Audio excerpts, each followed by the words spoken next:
Roy Hodgson is set to be sacked from Crystal Palace, but it looks like the news has been too much. Sadly, he's been taken sick. Welcome to TFN.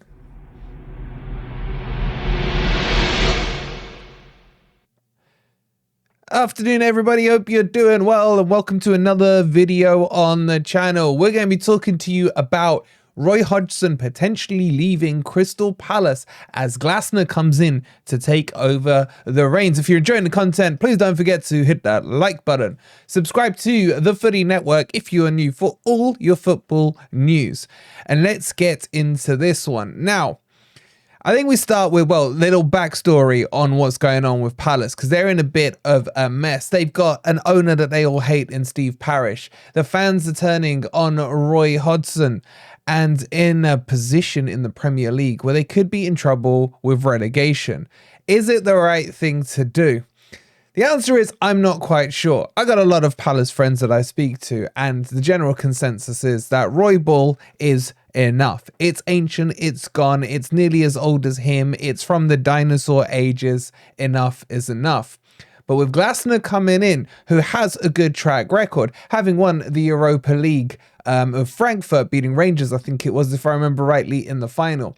Is this the right move? And is this fair on Roy Hodgson, who just seems to be the mistress that Palace call on whenever they were in trouble? Palace, he's had 2 stints with them. His first stint was back in 2017, 162 games, 154 of them, drew 38 and lost 70 of them.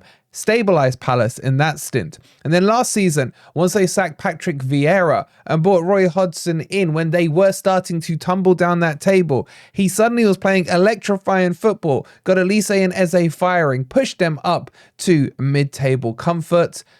Or is it mediocrity? Because I think that's what the issue is with the Palace fans. This is a team that averages probably about 11th or 12th in the Premier League every single season. They'll go through a crisis, then come out of it. But are they an irrelevant club? Because they have no trophies in their history. They just seem to be there. And I don't mind Crystal Palace, to be honest. I think they're a decent outfit, good atmosphere at their ground, good noise. They're looking to develop it.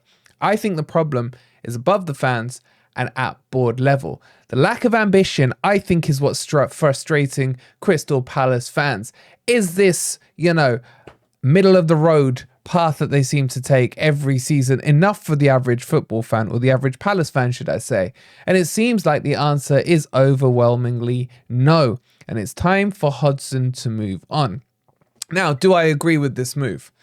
As a Forest fan myself, I would say no. I think Palace are more broken with Hodgson in there than without him. Obviously, I want them to be drawn into a relegation fight. And I think Glasner is going to be a really good manager. I like his style. I like his philosophy.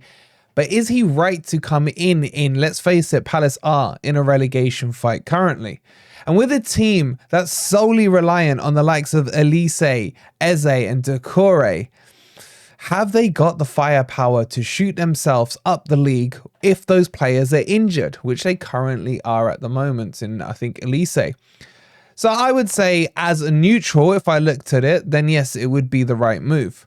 But what's interesting is this is one of the lowest sackings in a season we have seen in the Premier League. You've only seen 2 other official managers lose their job. That's Steve Cooper at Nottingham Forest and Paul Heckingbottom at Sheffield.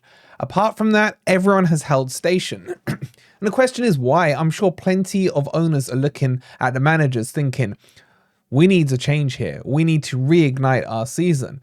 But they just look at it, I think, and believe that the 3 clubs that came up are going to be in trouble. And there's no need to invest in spending money on sacking a manager, paying out his contract, bringing another one in, etc. And with Everton and Forest, potentially with FFP trouble / PSR trouble on the horizon, then a lot of owners, I think they've got enough of a buffer to...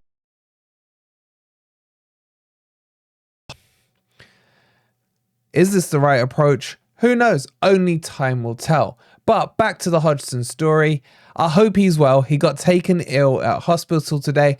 Don't know if that's because he heard the news. Maybe that stressed him out or what have you. So hopefully he makes a speedy recovery. His actual interview for the pre-match for their Everton game this weekend, or Monday should I say, has been cancelled. So Roy, speedy recovery, mate. But there may be a P45 waiting for you on the other side of that motherfucker. Speedy recovery to you, Roy, but there may be a P45 waiting for you once you return home. Get your thoughts in down below. Would you sack Roy Hodgson if you were Steve Parish, or would you stick with him, knowing that Palace are probably going to finish 12th again? Let me know in the comments down below. If you haven't already, hit that like button, subscribe to TFN if you are new, and go check out the rest of our videos if you haven't seen them already, as there are a few other managers under pressure. Have a nice day.